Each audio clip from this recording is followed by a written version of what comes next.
Après Tours, direction Mulhouse, la quatrième ville la plus peuplée de la région Grand Est. La ville est réputée pour son centre historique avec sa très belle place de la Réunion, pour son patrimoine ferroviaire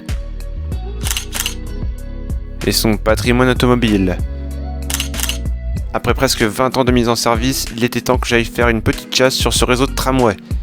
Le réseau s'est progressivement développé entre 2006 et 2010 pour devenir ce qu'il est devenu aujourd'hui. En plus de ces 3 lignes de tramway, la ville possède également un tram-train qui a été inauguré en 2010 et qui relie la gare centrale de Mulhouse à la gare de Tannes-Saint-Jacques en se partageant les voies avec les TER Grand Est en longeant la vallée de la Thur. Alors est-ce que le tramway de Mulhouse mérite ma bénédiction ou est-ce qu'il sera chassé par l'homme masqué? Nous allons pas tarder à le savoir.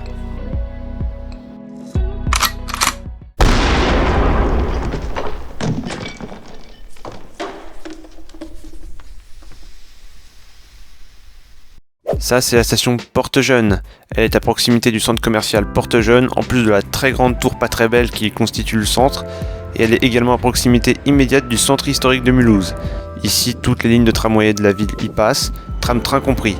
La station n'a certes aucun design particulier, mais au moins elle est accessible, bien desservie, et on a absolument tout à proximité. Jetons maintenant un petit coup d'œil en station. Excepté celles du centre-ville qui n'ont rien de spécial, les stations de la ligne 2 et beaucoup de la ligne 3 ont été équipées d'arches colorées réalisées par l'artiste Daniel Buren. Bon, c'est simpliste, on est d'accord, mais ça a quand même l'avantage d'être repérable de loin. Au moins ce qui est sûr à Mulhouse, c'est que l'on peut pas manquer les rames. Leur livret jaune avec les motifs colorés qui le constituent sont facilement perceptibles de loin. On peut difficilement le louper.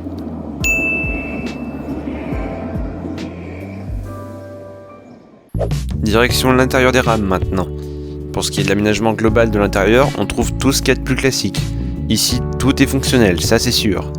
N'empêche bien penser pour les motifs un peu fous du siège qui donnent une petite touche d'originalité. En revanche, je voudrais que quelqu'un m'explique qu'est-ce que fait un plan en forme de spaghetti ici. Déjà que c'est absolument incompréhensible, mais en plus on peut difficilement se repérer là-dessus. Autre chose qui me chiffonne, c'est que j'ai un peu de mal à comprendre pourquoi la ligne 1 ne possède aucune arche. En plus de ça, j'ai vu des installations un peu bizarres derrière la station Cité de l'Auto. Ça n'a absolument rien à faire là et en plus ça fait désordre dans le paysage. Si je devais saluer une originalité dans la ville, ce serait la boucle de retourne de la gare centrale de Mulhouse. Ici, pas de tiroir, déjà ça change, et en plus on peut voir le tram comme un petit manège. D'ailleurs, en parlant de la gare, la station tram de la gare centrale est située pile à la sortie de la gare. Il est impossible, à part d'être malvoyant, de rater le tram.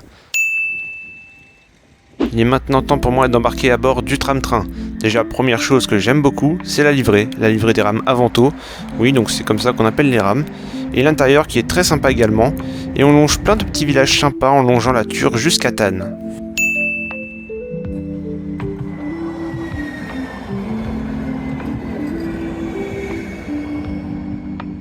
Par contre, j'ai pas compris pourquoi le tram-train reprend quand même la totalité du tracé de la ligne 3 du tramway. Il y avait quand même d'autres options pour dissocier les deux lignes en faisant des tracés alternatifs.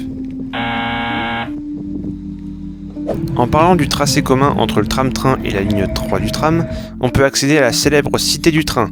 Ici, il y a toutes les époques possibles et tous les types de trains sont présents. Si comme moi le ferroviaire vous passionne, je vous conseille vivement d'aller visiter tout ça.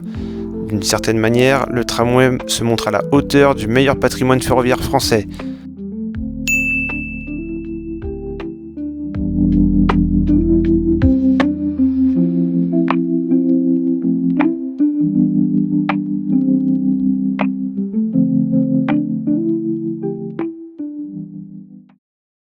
Bilan de mon étape à Mulhouse.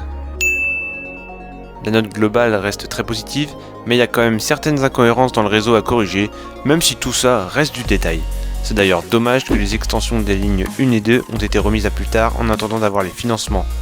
Fun fact, certaines rames de Mulhouse ont parcouru le tour du monde, notamment à Buenos Aires, Utrecht et Melbourne, pour expérimenter le tramway moderne. Finalement, Melbourne sera la seule ville des trois à conserver les tramways de Mulhouse, et encore aujourd'hui, on peut les voir circuler dans la ville australienne. C'est sur cette note que s'achève ma mission. Pensez à mettre un like, à partager cette vidéo avec vos amis, Les autres épisodes de la série se trouvent juste ici, et ma dernière vidéo juste là. Je vous laisse ici, et on se retrouve bientôt pour un nouvel épisode de Chasseurs de tramway français. A bientôt!